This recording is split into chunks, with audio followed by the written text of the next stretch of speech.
निम्न घटनाओं को क्रम में व्यवस्थित कीजिए।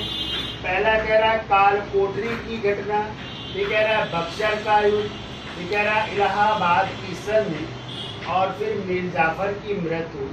आंसर ये आपके चार हैं, इनको क्रम में व्यवस्थित करना है। तो आपको पता है काल कोठरी की घटना, इसी को ब्लैक होल ट्रेजेडी कहते हैं ना। और सिराजुद्दौला ने 146 व्यक्तियों को, जिसमें अंग्रेज स्त्री पुरुष महिलाएं बच्चे थे, उनको एक कोठरी में बंद कर दिया था। और तीसरे दिन जब कोठरी खोली गई तो उसमें 23 लोग जिंदा बचे थे, जिसमें एक अंग्रेज थे J.J. ऑरवेल, जिन्होंने अपनी पुस्तक है लाइफ द वंडर में इस घटना का वर्णन किया। और ये घटना घटित हुई थी 20 जून 1756 को बंदी बनाया था, और 21 जून को जब खोली गई तो मृत पाए गए थे 123 लोग।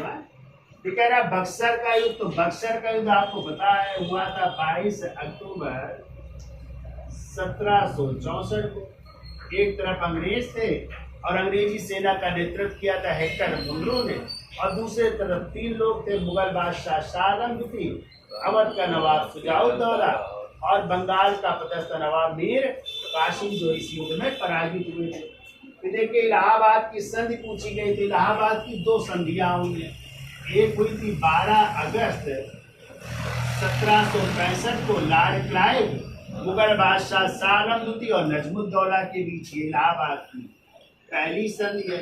दूसरी हुई थी 16 अगस्त 1765 को इलाहाबाद की द्वितीय संधि है, और ये हुई थी इसके बीच लॉर्ड क्लाइव और दूसरा जो है कौन था, अवध का नवाब शुजाउद्दौला। ठीक है।